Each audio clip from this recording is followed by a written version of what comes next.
There are 24 senators.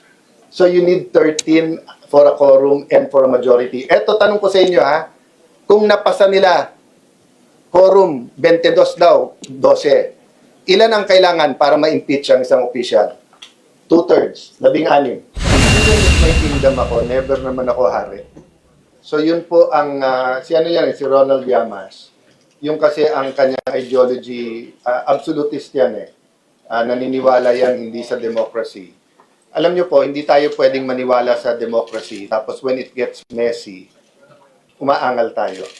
Diba? It's just like freedom of the press, diba? Do I always like what you report? No, but I have to support you. Can you imagine a Philippines without media?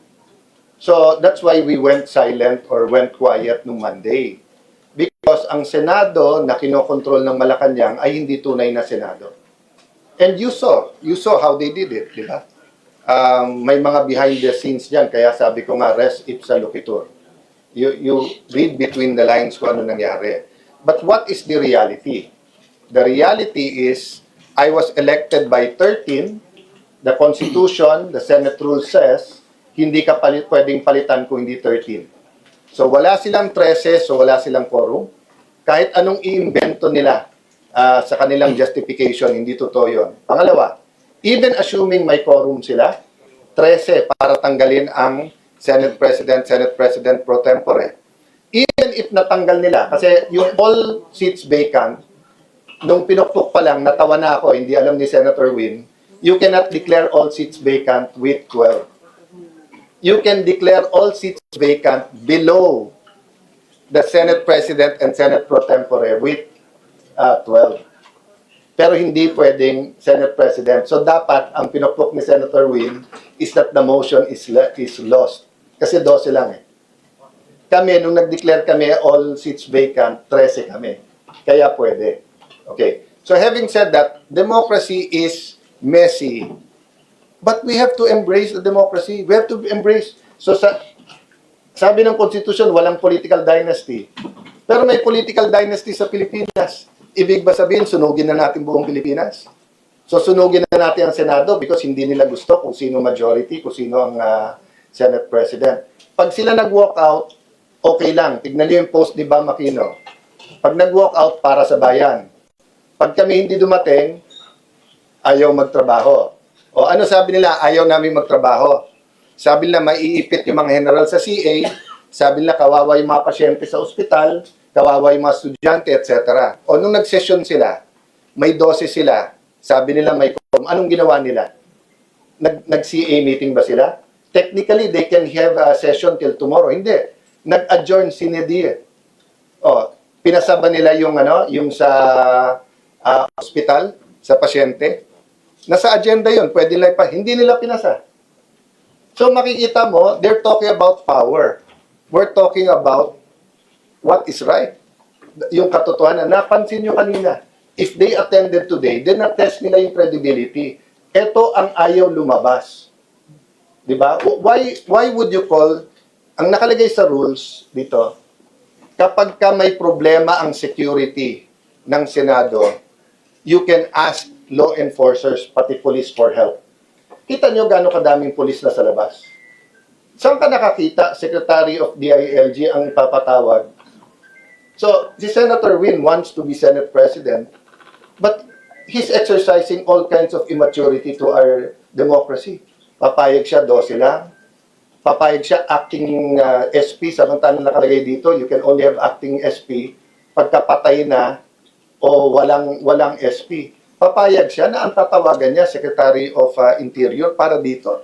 Anong image ng Senate? So, dun sa inyo na buhay pa nung martial law, o anong ibabalik natin yung ganung image? It was a different time. There were different circumstances. So, ang sagot ko, Jessica, doon, they have to deal with it. And I have to deal with it. But I have to assert my authority as Senate President. Now, it's up to the employees ng Senate sa konsensya nila. Kasi alam naman nila kung sinong sasabing totoo. So now, it's between power and truth. The truth is, and all of you know this by your heart, there are 24 senators. So you need 13 for a quorum and for a majority. Eto, tanong ko sa inyo ha, kung napasa nila quorum 22 daw, 12. Ilan ang kailangan para ma-impeach ang isang opisyal? 2/3, 16. Okay? So, mga aresto na naman ng ano. So, ang 12 is 2/3 of 18. So, kung mga aresto sila ng 6 na senador, i-convict nila kung sino yung gusto nilang convict. Sasabihin nila, nakakulong yung 6 eh. So, ang quorum namin is based on 18. So, based on 18, 10 lang ang quorum. 12 is 2/3. Yan ang kasunod nito. O, anong kasunod? PIO con us. So, hindi biro yung kasunod doon. Hindi to labanan ng si Soto o si Cayetano, si Gatchalian o si Cayetano, ang Malacanang at Senate. Hindi po future ng ating bansa ang at stake dito. Kaya hindi masagot diretso ng Malacanang at ng 11+1 kung anong pinanggagawa nila. Sabi nila, ekonomiya yung issue. Ayaw naman nila mag-usap tungkol sa ekonomiya. Sabi nila, impartial daw yung trial. Kailangan impartial. O may nakita na ba kayong partiality sa amin? Is there anything in my reputation? Sabi nila, yan si Alan nangangagat ng amo niya. O unang-una, hindi ko amo si Vice President Sara. Pangalawa, kaibigan ko siya, pero hindi namin parating nagkakasundo sa politika. O, so wala naman pala silang angal sa impartiality ko. O, bakit ngayon sinasabi? So, Ma'am Jessica, the point is, for their convenience, the media, the Constitution, Senate should bend backwards? I don't think so. I think they should follow the law. Isa na lang po, anong reaction nyo nung sumipot po dito kahapon si Senator Escudero? Thus, nagkaroon po ng majority yung dating minority. I'm praying for him. I know his circumstance. Many people close to me said a lot of things last night. At ang sabi ko, kung alam nyo lang ang pinagdadaanan ng bawat senador, alam mo ang pinakamabigat sa akin, I'm just human but pinakamabigat sa akin, pag lalaki umiyak. Kasi lalaki din ako eh.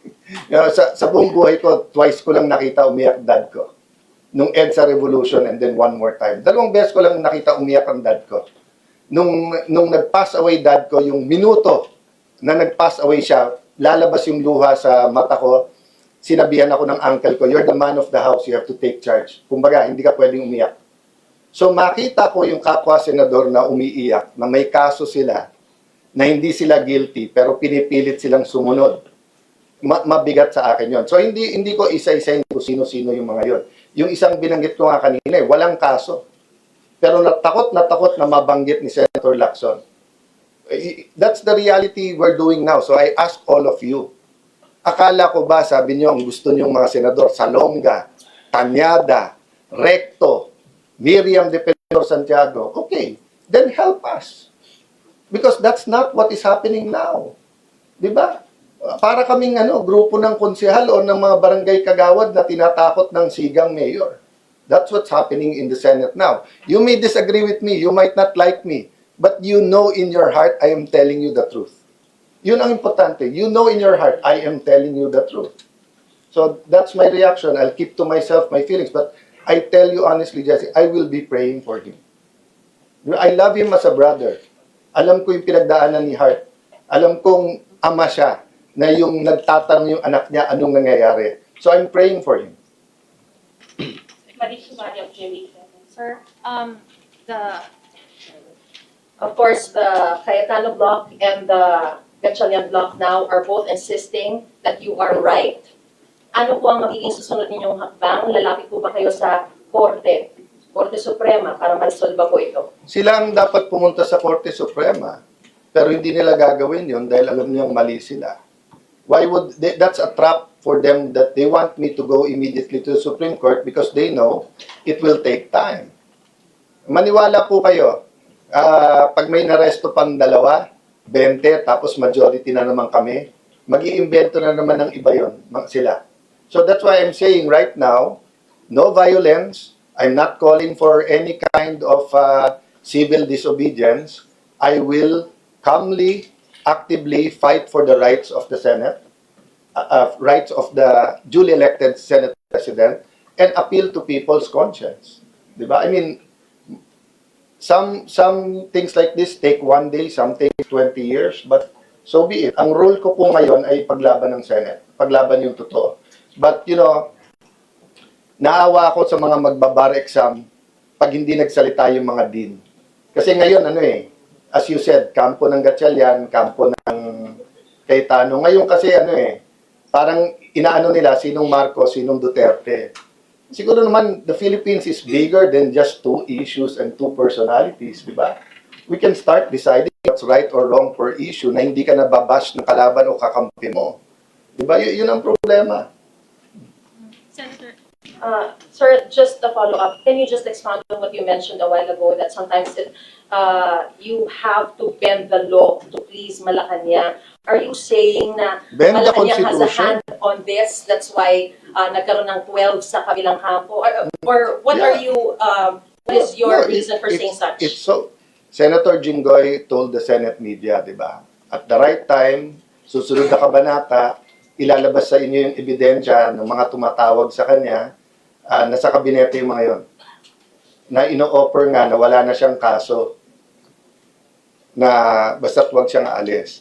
That was not the first time that happened. It happened in February nung si Senator Legarda. At least 3 o baka 4 silang tinawagan. Etong 11 nagmi-meeting to with Malacanang. Etong kahapon na nangyari, coordinated yan. Diba? I'll stop there kasi it's obvious naman eh. Diba? So, but let me say this, that's the problem. The President keeps getting wrong information. Pati yung 11, yun ang sinasabi. Na kalaban, gusto kang alisin ng mga yan, yung NBI hindi pumasok, sila ng gulo, sila nagpaputok. Ang nagpapasok ng NBI sa Senate premises, mahigit 20 agents, ay si Senator Soto. Kompleto kami ng CCTV yan. Ang nanggulpe, NBI. Tapos naka-full battle gear sila Wednesday piniligiran. Pero lahat yan ay on the record at lahat yan hindi dumadating sa Pangulo ang tamang impormasyon.